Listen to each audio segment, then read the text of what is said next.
Monday at 12 o'clock on the Afro Hair Science YouTube channel. Oh, what are you waiting for? What's happening? What's happening? Good people.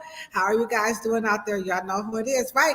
It's me, your homegirl, Ladosha, right? AKA Key Lo Lo, coming to you live and direct from the Reverse Design Team Hair Salon. It's so hot in Cleveland, right over Oh, there. it's hot today.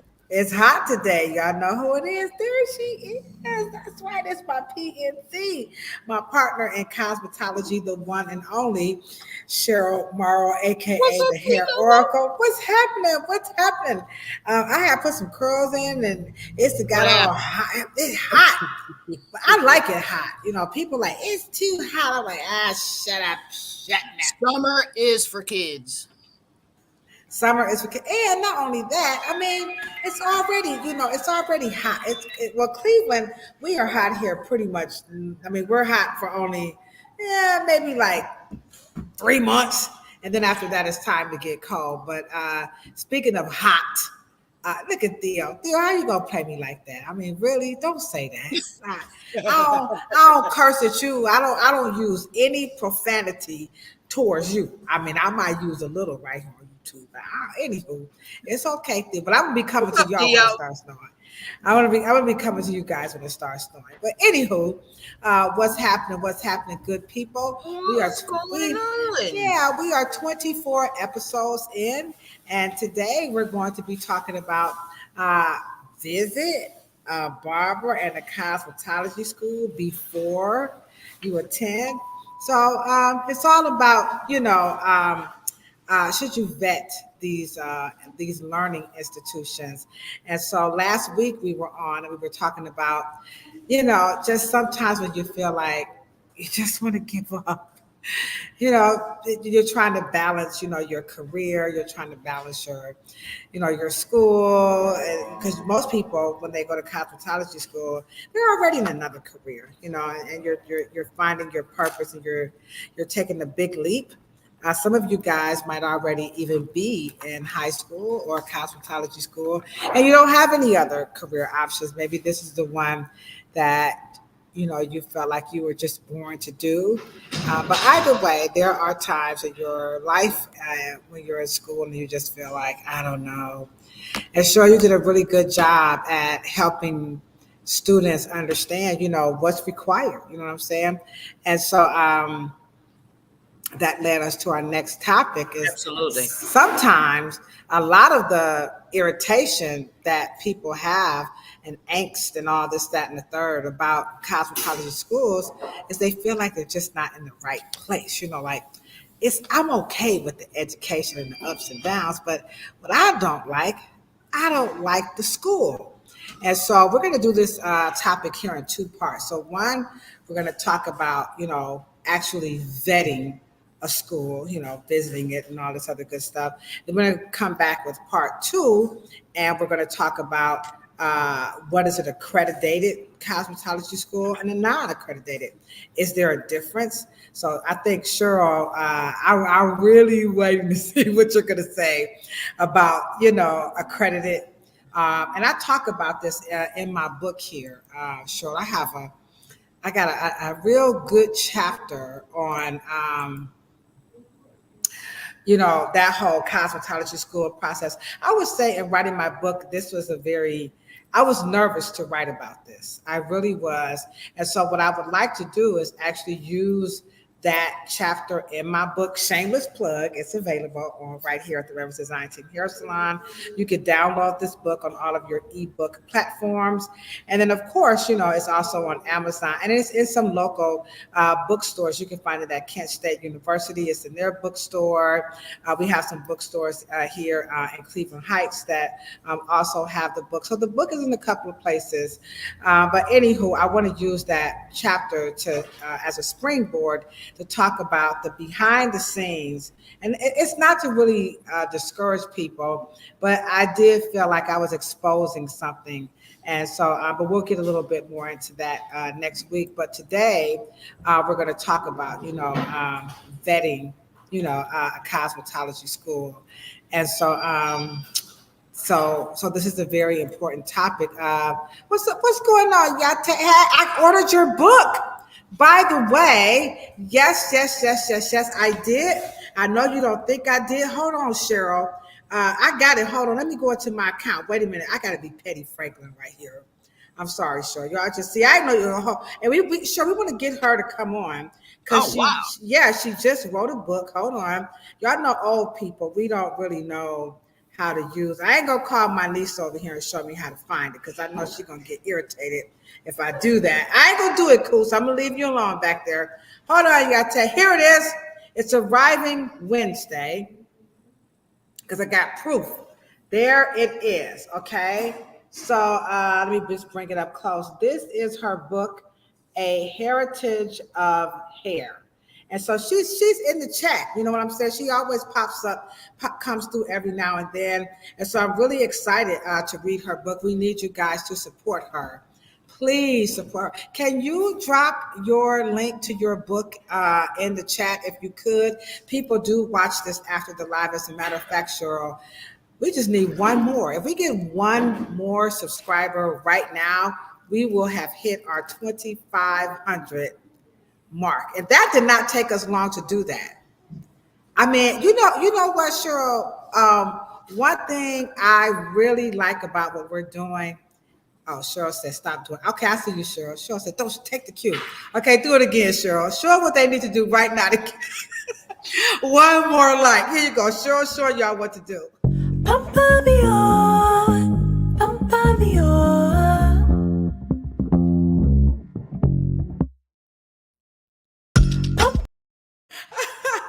What's up? This is how you know me and Cheryl best friend. I can see through her glasses. Come on, kid, don't take the cue. Hurry up and push the button.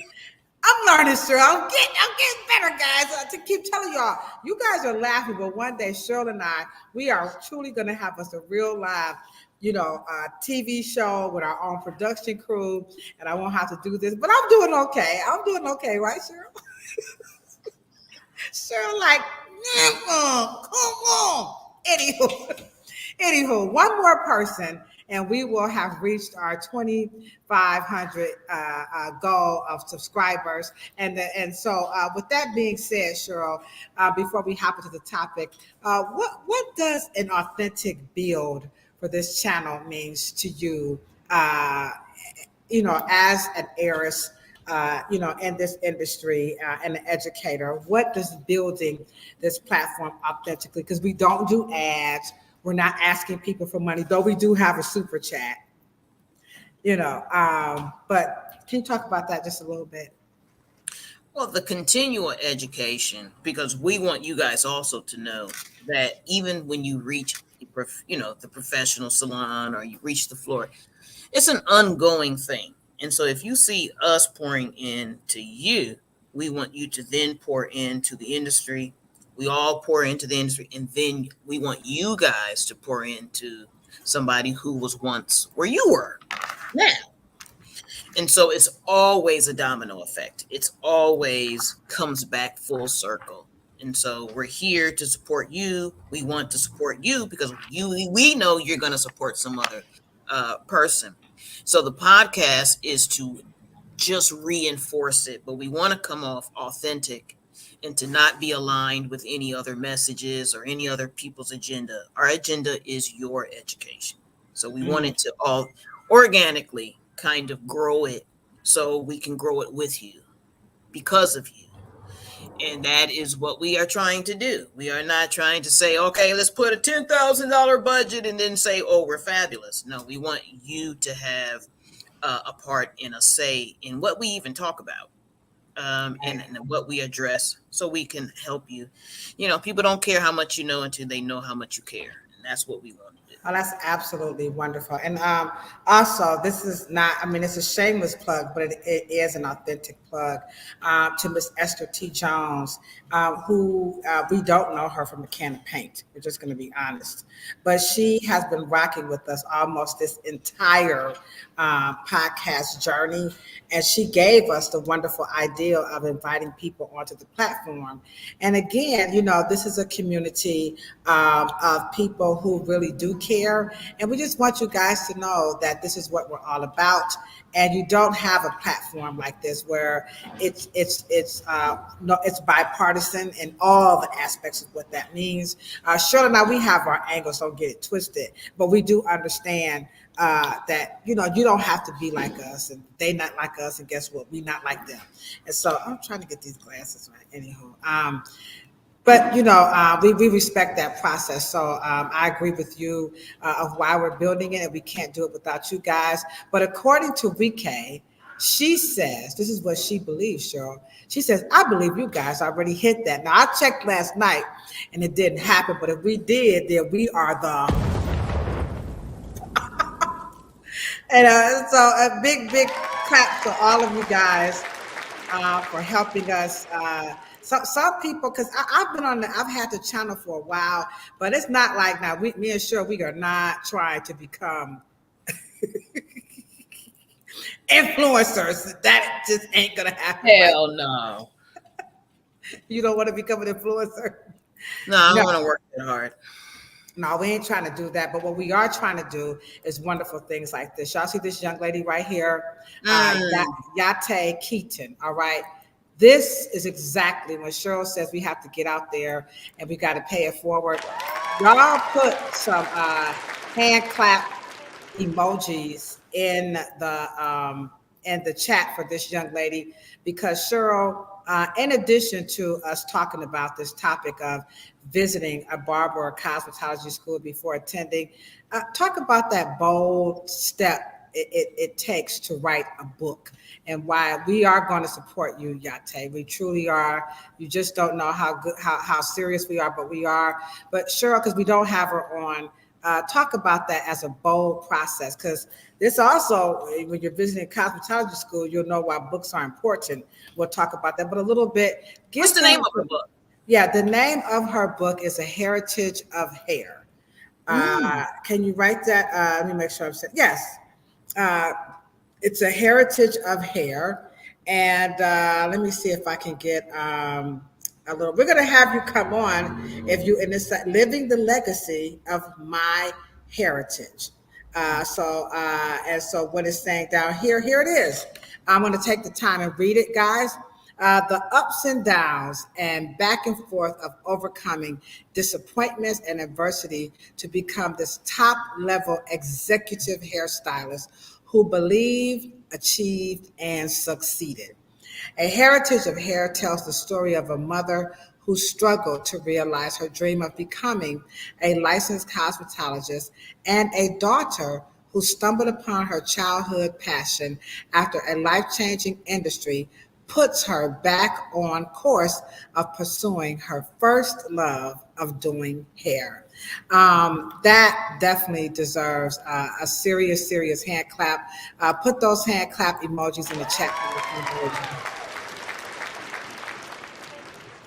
Because you got to be out your rabbit ass mind if you're gonna stop what you're doing to write a book. Takes a lot of heart, a lot of courage. So before we hop into the topic, Cheryl, just give them a little insight. We're gonna invite you to come on, Yate. If you could inbox us an email or something, we could cordially invite you. This is very informal.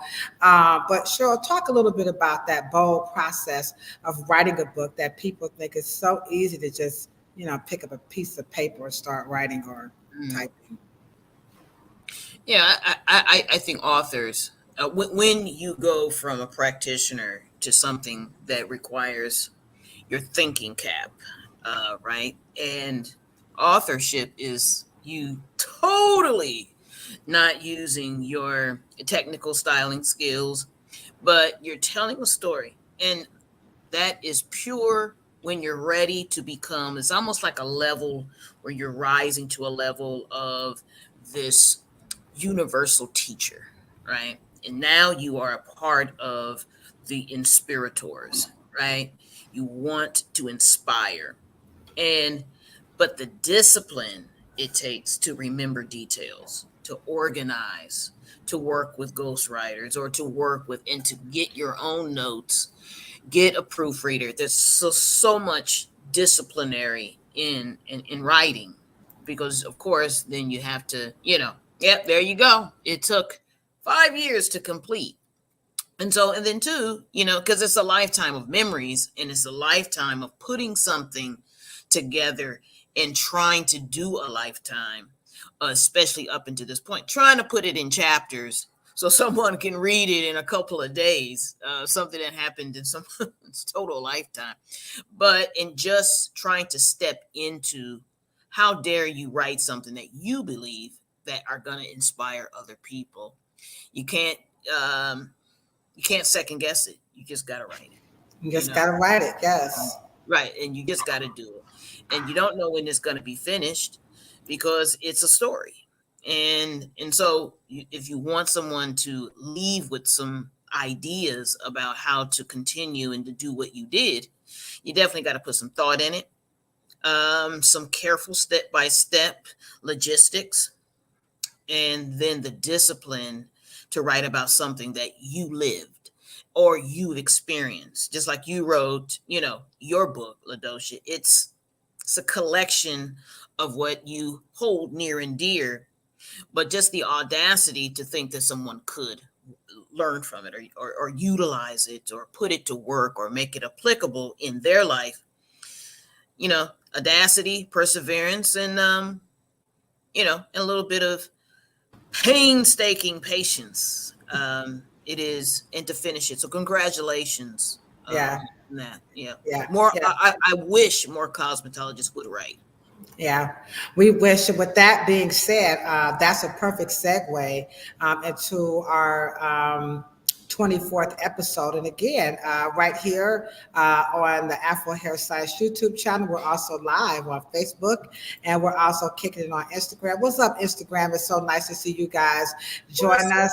Yes, on Instagram, we love having you guys be a part of this healthy dialogue. So again, today it's about visit that barbering and cosmetology school before attending. So let's hop right into it. So first things first. Is because we're going to talk about this in like four dynamics. Okay, so number one, we want to know, is it necessary? That's the first thing people want to know. And I don't know if all people do visit cosmetology schools before, or barber school before you get into it. Also, what type of questions should you ask? We're going to talk about that. So one, is it necessary? Number two, we want to know what type of questions should you be asking? Number three, I think what people want to know is, can they, when they get those little kits, right? What's included, like in your learning material? I think that's another aspect that we can look at. And then last but not least, we're going to talk about accrediting and accredited and non-accredited, but we're going to, push that over into part two of this topic. So Cheryl, let's take our partners here who's going to help us change the narrative about visiting a barber or cosmetology school before attending it, by you answering the question, in your opinion, do you think that that is a requirement before you enroll? Right. Um. Even before you even get to the beauty school, interview somebody that actually, who's gone to beauty school, obviously a hairstylist, and don't focus on the professional career. Focus on them being a student. And it's almost like, if you guys have ever heard that question, like, what would you tell your younger self? So, Ladosha, what would you tell your beauty school self? That's a deep. She caught me off guard. Oh, what would I tell my younger self? We got some Your beauty school self. my Your beauty school self. What would I tell my beauty school self? Um, I would tell my beauty school self to trust the process, mm, um, because it was nothing what I had anticipated. And we talked about this last week, which was about giving up. I ain't gonna tell no lie. I did not even really want to finish it because it just wasn't what I had thought it was going to be. But again, I professionally and personally felt like that I had no business out here talking about hair without going to school to get the proper education and the credentials to be a part of this wonderful community. So I would definitely tell my younger self to trust the process. Just because things don't look the way and you thought it was going to be, you don't quit. You do not give up because it ain't what you wanted it to be. So that is what I would tell myself. Trust the process. Yate, if you could drop in the chat, what would you tell? Share with us, and you too, Theo, if you're in the chat. That's a powerful question. And the reason why I posed it like that is because vetting a beauty school, you ain't ever been, so you don't know what to vet. So your vetting process is you're just going to show up, but you don't know what to look for or what to ask and what not to ask, and to meet your future instructors, right? You don't know what you don't know. And so the subsequent questions, so you have to get someone's experience of what to anticipate so you can form your questions from there, so you'll know why you're on in that particular learning institution and why you're there. You need to know how to make a differential from one school to the next. And if you've never been, you can't make that assessment. And so I would go ask somebody who's been to school first, in my opinion. Can't hear you. You're muted. Yeah, so definitely talk to someone who has completed the process. So once they've talked to that person, should they go to that school and look around, or maybe walk them through that? Now I'm in the school. Right. Yeah. And because now you know what to look for. So now you're going to be looking for, you know, a institution that teaches sanitation. You want it to be clean, right? So you're going to be looking for the age of their equipment, the age, if it's fresh, is it new? You're going to be looking at, is it old? Is it decrepit? Is shit falling apart? You know what I mean? Is the chairs nice, right? And are they representing something that you know that you're at school and Wow. not at your aunt's apartment, or you're just, and so let's say if, they were to ask me, and I would be telling them to make sure that you check their curriculum to see what is missing, because you know why you're going to school. And if they don't um, teach that, and then someone in another school does, well, then that eliminates your choice. And if you like the instructors, okay, what is their dress policy? Okay, and what is required of you? And it's because you've gotten the information, or me, or a Ladosha, or someone else. Now you know what to ask for to make your decision. And you want to have fun. Can you have fun? Are they open to you doing something that you want to do, or whatever the case may be? And I know that even being around the Brown Aveda Institute, where we're going to have the Afro Hair Science in October, I like Nancy. See, I could see Nancy every day. Yeah. You know what I'm saying? Yeah. Because I like her and her energy. I like her energy. So I know I could be there for 5 to 6 hours Yeah. and Yeah. not be frustrated. Her institutions are state of the art, and she cared about what I was going to experience. Hmm. That's how you make your decision. Yeah. Yate, she says she would tell herself to manage her expectations. And she says she would trust the process. Um, let's talk a little bit about expectations on beauty and barber, nail tech, and School of Aesthetics. Why do people like Yate and myself, um, why do we have such high expectations of these learning institutions? And when we got there, I don't know about you, Yate. I'm just speaking. She said COVID hit, so I'm sure that was extremely challenging. Um, why the expectations so high? You do see this about disappointment in cosmetology and barber schools from people who graduated and people who are there. Why are the expectations so high, in your opinion? Um, because our attachment to any type of learning institution, I think, is because we assume that state ran cosmetology programs are under the same jurisdiction as collegiate um, institutions. And so, learning institutions, I think, just by reputation of what college is, or trade um, institutions are. And I think that because we don't go there first, I think that we have a fantasy in our mind about what college is or what trade institutions are.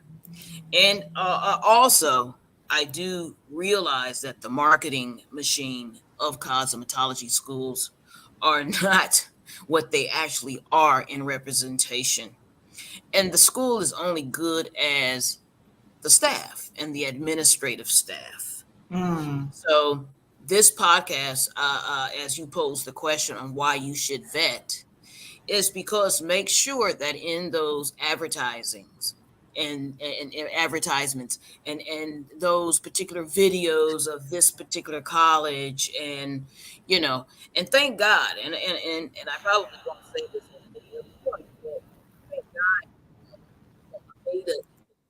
kind of raised the standard in their concept schools, right? And they kind of raised the level, because the pictures we are choosing, and we're attracted to the ads and what we see on social media, and we're attracted to the videos, and we're attracted to the commercials.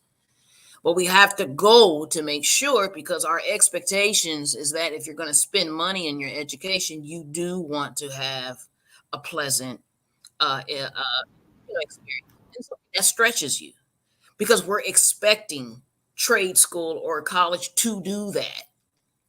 And unfortunately, I don't think there is a watchdog, so to speak, kind of committee or group that makes sure cosmetology schools are giving them that elevated kind of prestige experience. Um, right. Okay. that's So here is an article as you were talking, and I've been an Afro hair activist. yes. For about maybe 13, 14 years now. I have truly been an Afro hair activist by way of pushing this. This much needed, overdue, underrated Afro hair science. And so here we see how cosmetology school, here's an article, this is actually about 2 years ago, how Mm, cosmetology schools are failing their students and the students' future clients. So this topic that we are talking about for our industry is not falling under the radar. People are watching us and they are criticizing and being very critical.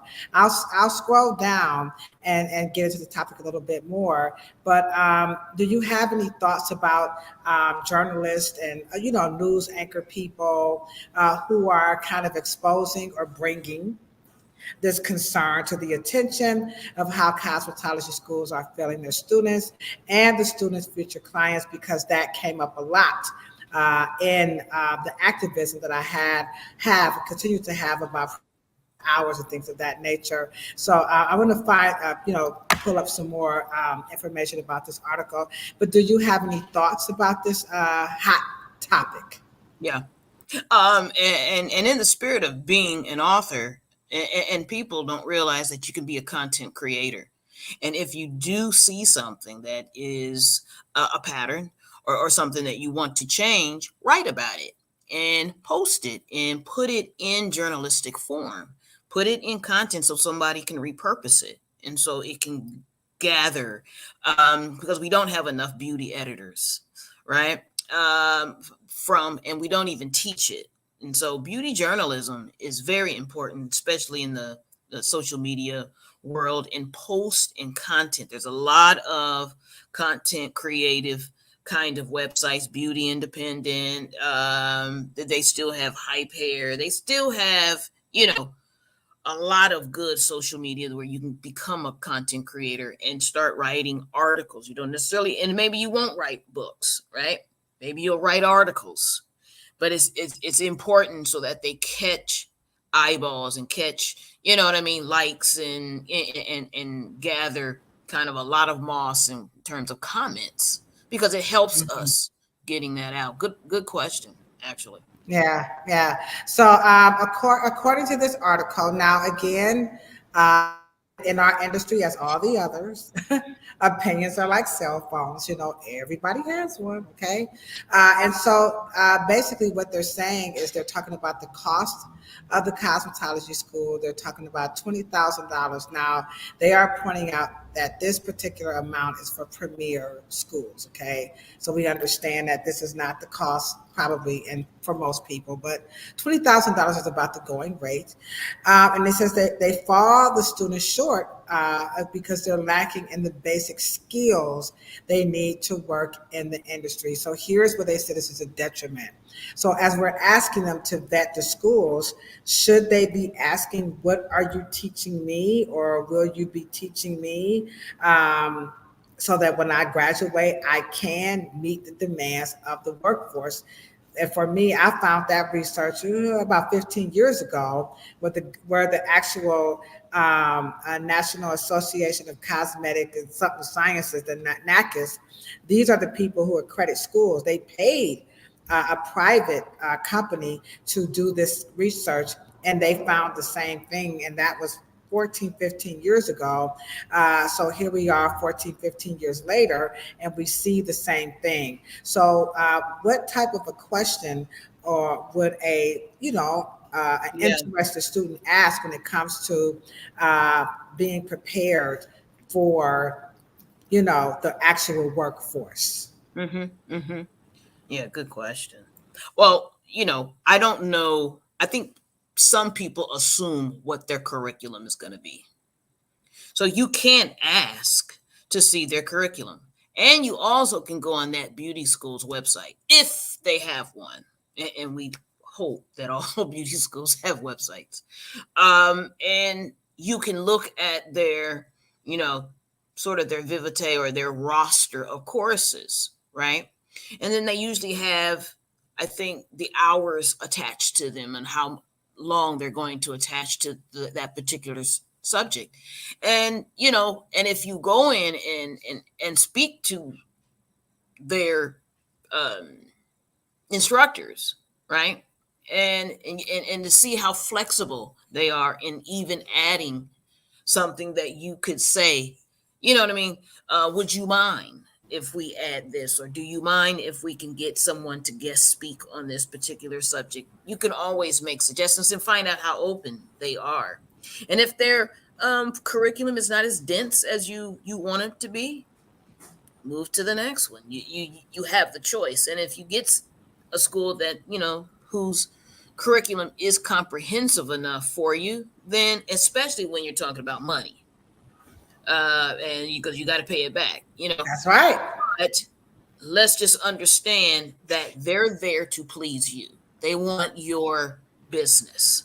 And so you can kind of push the envelope, but make sure that you look at their roster of courses. And if it's not dense enough, it's too watered down, or it's too, basic run of the mill, try to push them and go inside and interview them. I'm and say hello. I'm coming in and just wanting to look at the facility and ask you guys a couple of questions. I want to know that how flexible your curriculum can we. Does your students have the proxy? You guys give your students leeway to kind of suggest classes and guest speakers, and how often where do your guest speakers, do you have guest speakers, do you guys do field trips, do you guys go off campus, or you know what I mean, do you guys do these types of things, and just push them on it Right. so you Yeah. can, yeah. Yeah. Those are really, really good questions. Now, this actually, this article, to your point, was actually written by a cosmetology school owner. And so I'm sorry. The article was written by a journalist who went to the Oh, cosmetology school owner. And what they did was they took that negative and they turned it into a positive. So, yeah, this is a problem. But you see right here, it says, oh, and did we mention we pay our associates to do this? So they grab the reader with the reality that, yeah, cosmetology schools are not, but at our school, we are paying our associates as educators. And so when you're asking a question that Cheryl just recommended, that you need to ask those types of questions, because when we talk about this more next Monday, about accredited versus non-accredited, there is a standard curriculum that all schools must follow here in the United States of America, regardless. yes. But what this school is saying is that in following the guidelines of what the state or the federal government says we must do, they're going to assure you that you're going to learn great cutting techniques. So your point of asking our followers, or our partners rather, to do this, look for schools that are offering solutions, because all disciplines have some shortages in their educational format. I don't care if you're going to be a medical doctor or a nurse. So this isn't just a cosmetology, barber, nail tech, esthetician type situation here. All schools have them. But like Cheryl said, is your school offering a solution to help you meet the demands of the workforce? Because that's what's going to be required of you when you leave cosmetology school, is that you're going to have to be able to know, how to do some hair. So the next question that we want to go into is the cost of the education. Yes. Oh, this is where it gets kind of, that's a really hot topic. So what are they asking? So you're going to visit this cosmetology school, but Cheryl says before you do that, talk to somebody who successfully completed, not quit it or quit. Talk to somebody who actually finished this situation here. And Yate is in the chat, and she's sharing with you what she would tell herself to get through that process, right? And so now here we are with the cost of the process. So we're going to ask the questions, we're going to visit the school. So how do we talk about money, uh, paying for this? Because that is which that is the number one complaint, that cosmetology schools are charging way too much money for what they are offering, and people are taking out loans and getting grants. And Well, there are a lot of choices. I mean, not a lot of choices, but there's other choices other than private. It's like regular high school. It's like you have private, and then you do have state ran programs. They're starting to do them even in high school. Okay, but I will say that it is the instructors who are going to make that experience worth the money, right? And if it's challenging, right, you want it really challenging so it can go, really quick, and before you know it, you're out, you're studying for, your exam. um but I know it's a problem, and let me just say this: it is not a problem that schools are going to fix, right? And it's not a problem that the state's going to fix. This is an industrial issue to push them to make sure that the quality of education allows them to give them the best platform to launch a career that they could pay back immediately. And so, good question. I don't know if that is, I don't know if it, like they said, a buyer's market or a seller's market in terms of beauty school. But I do, and let me just say this: as a professional, I do know that is probably a trade, an industry issue. We have to push them to make sure that we are making sure. And I know, yeah, there you go. And I they're got you making, there. Yeah, yeah, they're I got making you. an argument there. That Yeah, is, so this is part one of this slide. Now, when I do these types of, when Cheryl and I do these topics, all right. So my job is to go and get the actual facts, because we have another podcast here on this platform called Planet Pluto Pseudo.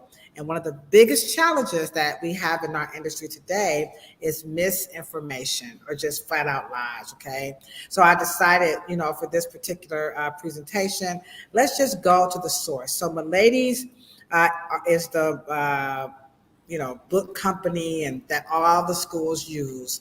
And so now remember, this is a blueprint. This is not standard, okay? It varies from state to state. And when we talk about this a little bit more next week, Cheryl can go just a little bit ham, but we don't have a lot of time. So we're just going to let you guys kind of see that this is what they're comparing cosmetology school to your traditional colleges, which Cheryl just kind of pointed out. So here are some pros and cons of what you're looking at when it comes to the actual cost. And so you have college tuition, cost the kit, you got your book supplies. You're talking about a huge, big difference when you talk about, is it worth it to pay, even if a cosmetology school was 20 to 25,000, in comparison to college. yeah. And income earning potential. Can you go there just a little bit? Because that's going to be the thing, is that, well, if you go to a traditional college and you're borrowing about $64,000, and where in cosmetology, let's just go on the high end, $27,000. Okay, let's get real high end. And you graduate. Who's going to make this good money? The argument is that the traditional college student is going to make more money compared to the cosmetology student. And when we talk about investing in your education, what's your opinion on that? And I'm just going to draw this screen up a little bit more as you talk. I mean, we can make that argument, and obviously most do, but in the issue is not what's going to happen afterwards. The question is the quality of the curriculum. The quality of the curriculum. What am I going to learn in the time period of that 1 to 2 year, so I can quantify and divide that and create some kind of scale to where I'm knowing what I'm paying per credit, what I'm going to be able to learn, right? And so I can also create, be skillful, be knowledgeable, have my do's and don'ts in sanitation, and be able to set myself apart. And then I can focus on my clientele so I can pay this back. You don't quantify it by how much money I'm going to make, because obviously you actually quantify it about how many hours you're spending inside of the learning institution, and thus the quality of the curriculum itself, right? And so we've got to do a better job at making sure that the student, just by this podcast, can make and push the school. Wait, kind of back that up just a teensy weensy. Just kind of walk them through, because you're saying the issue is not how much money you're going to make when you get out, right? No. Now, can you just go? I know we're going to probably push the envelope a little bit because we got 2 more topics, but right quick, just a little bit more about why that is, because I would have jumped right to it. You see what I already went to, that it's the income, and you're saying don't go there just yet, Kilo Lo. Hold your mule, okay? Go into that just a little bit more, because why not look at the money first? Well, because when you look at the money, you are not focusing on well, it's your responsibility to what money you make after you leave school, but you cannot not hold the learning institution that you are paying. You have to hold them accountable at the quality and the freshness and the currency and the relevant of their education, to make sure that they position you in the best way to get the salary. Because most hairstylists, in terms of what they do to their careers, and if they're doing it very well, probably will make on average very quickly more money than a 4-year university person. Okay. And so you can't quantify it like that. We have to say, before we even graduate, before we even get into making money, before we even get into our professional's career, what are you going to give me for this money? What are you going to do to earn this particular money? Because no one doesn't mind. No one doesn't mind paying for a quality education. It's the issue is that, am I really qualified in making a choice of one institution and what beauty school than the other one? What am I gonna get for my $15,000 to $25,000? You can't really compare them in terms of a 4-year university, because a 4-year university, boy, they're selling you online classes, they're selling you all kind of features and benefits, and we got to push beauty schools to do the same. They got to get into competing, and they've got to Oh, curriculums up to the point where, yeah, we're going to give you trichology, we're going to give you cosmetic makeup application. You're a cosmetologist, and we're going to bring in fresh, good instructors where we take you out, we do this, and boom, boom, boom, boom, boom. We have a networking with professionals that come to the school, and we do food, and we do, you know what I mean? Boy, if they're yeah. packed, no one minds paying for that. So you need those kinds. So watch out, guys, for these types of. And again, we're going to go a little bit more into this, and maybe the ladies need to have a conversation with you, because we're not getting that. I know I didn't, but I do see the generic approach now that you've pointed this out. And if you like this information that Cheryl has just shared with you guys, again, don't forget to like, share, and subscribe to the channel, because, like Cheryl said. This is what we do here in an authentic way, is to, help get you guys get it. Yate says for her, it was about continuing to build upon her foundation and cultivate the skills.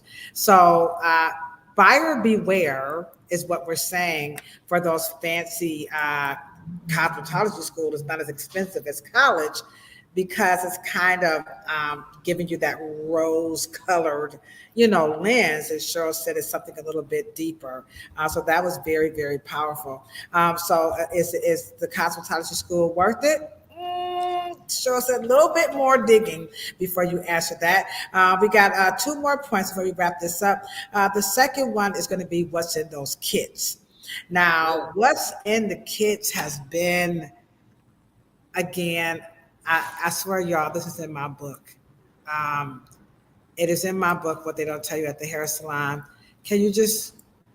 What are your thoughts about the kit? Because that kit, Ruby. So this is my book again, shameless plug, what they don't tell you at the hair salon. I talk about that. We're going to use some of this in our topics again next Monday, as we talk about accreditation versus non-accreditation. But that is a very, again, I stop using that word, I have to, but it is a contentious topic, which is people are very disappointed with what's in the kit. I don't remember what was in the kit. Let me pull it up. You got to pull it up. Come on. All right, I don't remember. School kit. All right. So here we go. We got the cosmetology school kit. Let me pull up some images right here. This is okay. These are a lot of images, but this is enough to get ready to wind this topic down here. So let me just present this. So here we go. These cosmetology school kits, they are just not cutting the mustard. And I think the schools are really trying, but this is what you're going to kind of see right here. You've got your two mannequins head. You know, you got Debbie and you got Nene. You have your rollers, you know, you've got your blow dryers, your curling irons, you have your shears, your water bottle, you know, your nail polish, your fingernail file, you got your makeup, little generic makeup kit down here. Some of them will offer you a smock as you look over to here. So this is what the kit is looking like, you know, rollers, clips, blow dryers, electric curling irons or flat irons. You get your shears, your nail stuff, your makeup stuff, and your rollers and your two mannequins now. They are acknowledging the textured hair. So yay or nay for the kit?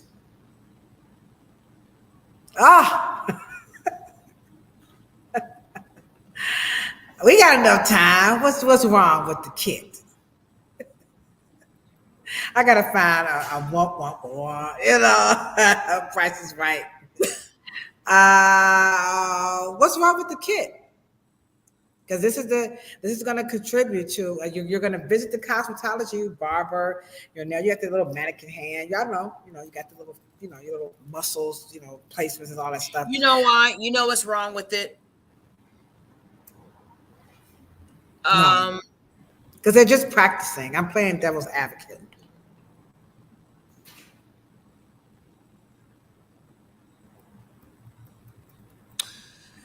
Let me. There's something wrong with it. I don't. Let me put. I know what's wrong with it. All right, get ready, y'all. Here we go. That means whoever puts that kit together is totally disconnected from the student. Can we give her a big fat round of applause? Let me just minimize this right quick because listen here, y'all. This ain't no shade on cosmetology schools, but you deserve a big round of applause on that. Yeah. These are just generically no thought. And I don't know who's putting these together. And see, that's that. And let me just say this. I'm going to say it. I'm a professional. I've earned it. At the end of the day, I do not believe in monopolies. I do not believe in the Milady monopoly. I don't believe in whoever is putting this kit together. This shit is a monopoly. I believe that these things, and there should be, speaking of authors, professionals should be writing the books. And this bullshit ass kit here. Sorry, students, for the profanity. They ain't kids. Shit, they grown. Shit, she right. Anywho. You know what I mean? And the people who are putting these things together, we need to know them so they can understand that they got to stay connected and engaged. Let me just say this. We do see some interesting things happening here. Now, it's no big secret that I don't like nothing Paul Mitchell. I'm just going to go and put it out there. It's just me, Cheryl, absolutely. and all of the people who are working behind the scenes. Esther T. Jones, my brother, the Reverend Design Team, the spirit of Dr. Willie Morrow. These people do not share. Come on, tell the truth. Shame the devil. Come on. This is my opinion. I don't like anything Paul Mitchell. So when you go to the Paul Mitchell school, they have the brand of Paul Mitchell everything, the brush, the blow dryer, the flat iron. So now you see these companies, these hair care companies are just taking this kit, right? Because they want that money. So they don't want the company who made these generic curling irons and flat irons and brushes and and nail polishes. They don't want them to get that money. So they're saying, well, we're gonna put our own brand on this stuff, and you're gonna buy it from us instead of from another supplier. The problem is that Cheryl has is that the stuff is still not there. I think the quality, when I say the stuff, is still not there. I would think for that kind of money, everybody should have top-notch equipment that's approved by people who work in the industry, like the American Dental Association. They will rubber stamp Crest and say Crest is the preferred toothpaste. Now you'll get people who argue, no, no, no, Crest shouldn't do that because then Crest is going to end up paying, controlling the toothpaste industry because they're paying this American Dental Association. But we need income, we need funders so that we can continue our own research on these products, tools, and supplies. What do you think about my perspective on this? I agree with you, the quality on the kits, and that we should have our own body of experts who approve, because no cosmetologist, no nail tech, no esthetician in their right mind would, nobody even uses this stuff. Take it away. Well, and let me just say this once again: the student is not thought of as a professional when they go to beauty school. Right. Beauty school, it's almost like this. There's a guy that always said the moment you decide to be a bodybuilder is the day you walk in the gym, not the last day you walk out of the gym.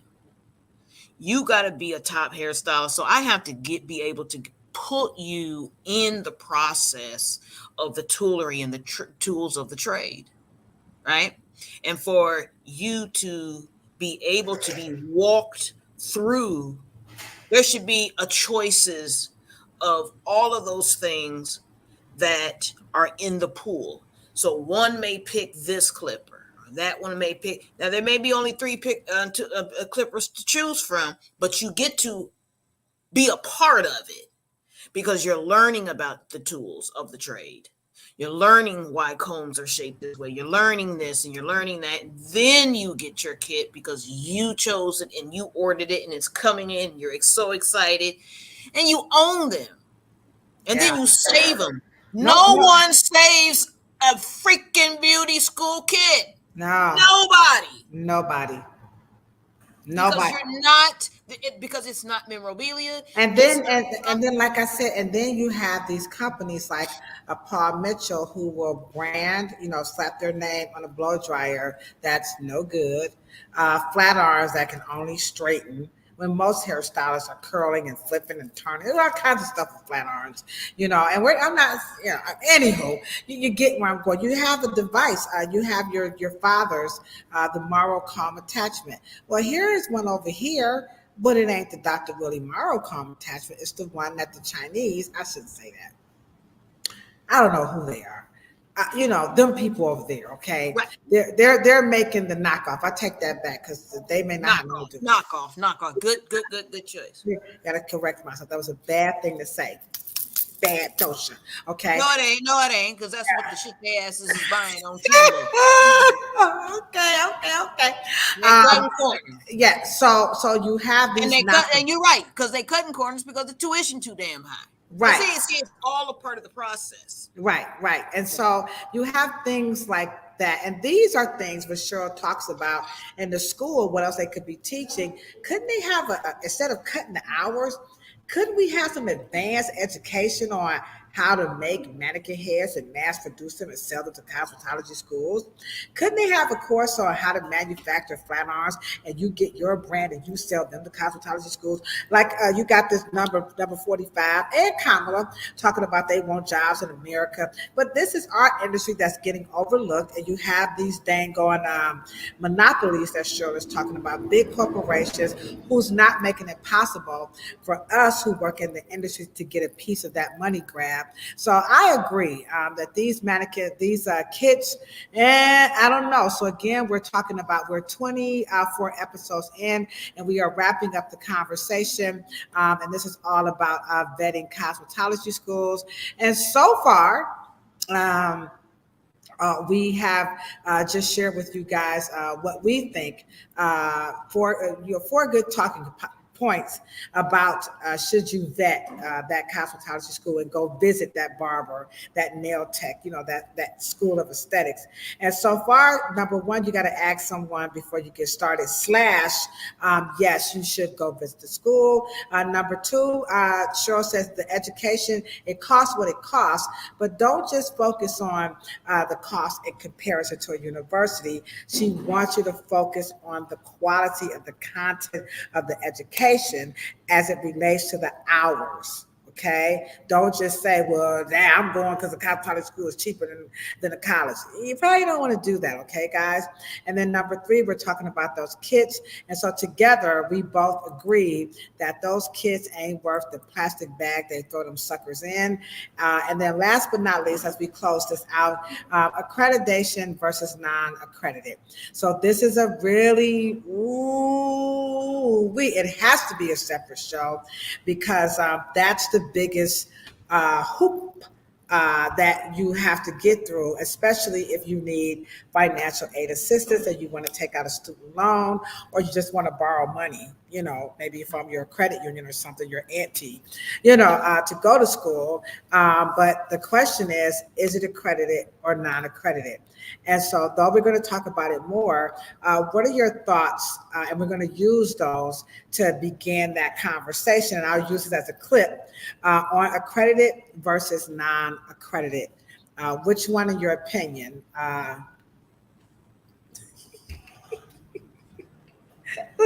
Look at Cheryl's face. Look at the people on Instagram like crickets.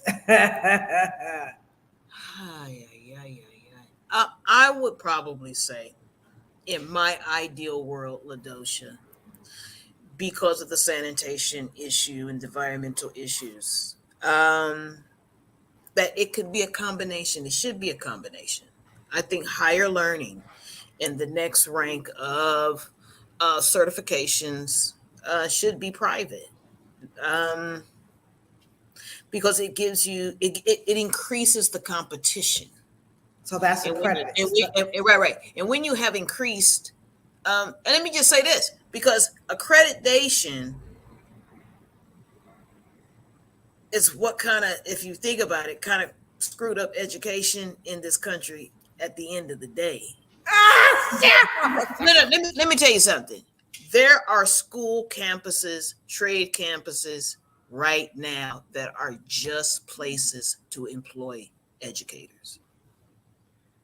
They're just, believe me, at the end of the day, we don't even want to get on the quality of education, especially in the United States, because the unions are so strong that they are just, you can't have 33 kids. You can only have 32. One more means that you have to pay a whole annual salary for one more teacher.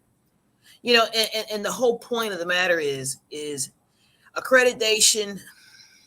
I mean, and hey, I will be taking accreditation, in my opinion, would matter if you're going for a doctorate. Okay. All right. But I do know that the learning beauty schools, they got to get more competitive to force quality. Okay. You have to force quality by increasing the competition. Because I believe, if let me just say this, because I know if Lo Lo opened up a school right around the corner, baby, everybody better be getting their shit together. Because everybody she about to empty out them beauty schools, baby. Okay, and I know that if I would open up a beauty school, baby, I'd empty. They'd be ghost towns.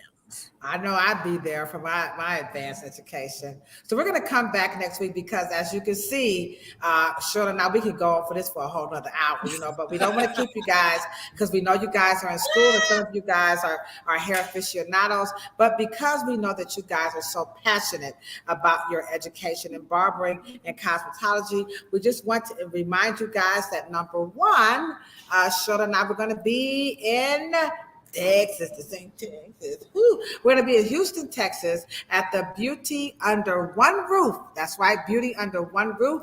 We're talking about one of Texas' biggest hair shows, the Beauty Under One Roof Live Beauty and Barber Show. That's going to be October 5th through October 7th. And Cheryl and I will be there the whole weekend. We're going to be going live, doing some wonderful things. And also, again, if education is your thing and elevation is the only way, then this is what we have to offer you guys coming up this fall in October. Get your ass on that book. I'm about to tell your daddy on you. This is the Hair Oracle. This October in Cleveland, Ohio. It's dedicated just for you. The Afro Hair Science Summit 2024. Either they don't know, Or they don't want to know. or they just don't care about Afro hair in the barber and beauty industry. Pack your bags and get ready for the most cutting edge education in the industry. Everybody swears they are smarter than a cosmetologist and a barber. I don't even know what that's all about. But don't you be petty about your business. Ow! Good fucking bomb. All professional barbers, cosmetologists, natural hairstylists, hair enthusiasts coming together in one room. Damn, that's fire. Don't be petty about your business. To get more aware of themselves and where they came from and what they are into and what is already there, and just to bring it out. This is what compels me to compel them. And I will do it by whatever means necessary.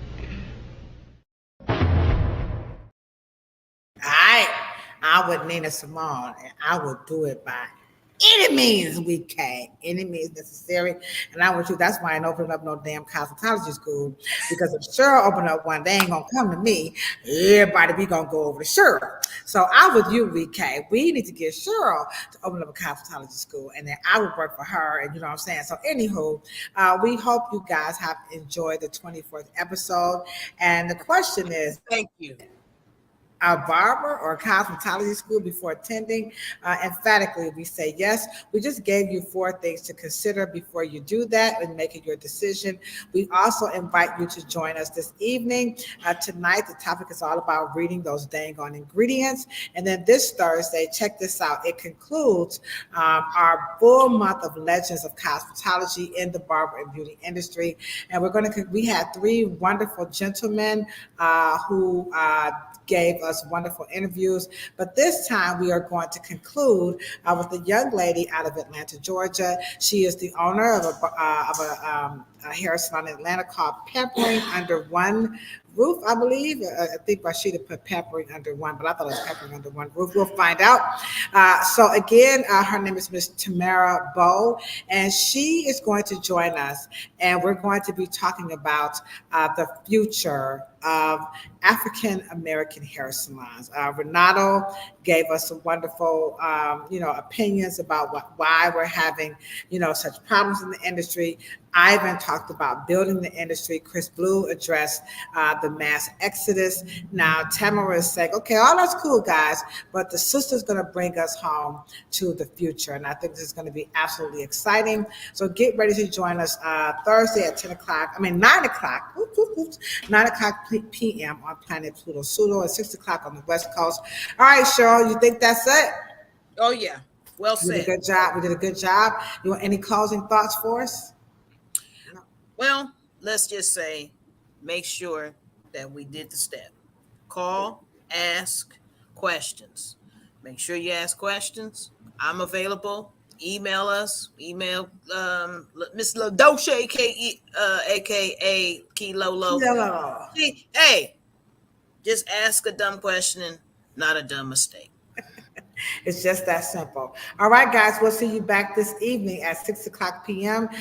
We can say it's official. We have reached our goal. I'm going to go make all types of stuff so we can post that up, that we did it. Now we're going to raise that goal. We got 2,500. Now we're going to see if we can go ahead and reach 3,000. Okay, so we're going to work on that. In the meantime, what we say when we're signing out to all of the barbering, cosmetology, nail techs, and esthetician students is good, better, best. Never let it rest until your good is better and your better is best. And we'll be back at 6 o'clock. All right. All right, deuces. So, you think you can do hair? Then join us every Monday at 12 o'clock on the Afro Hair Science YouTube channel.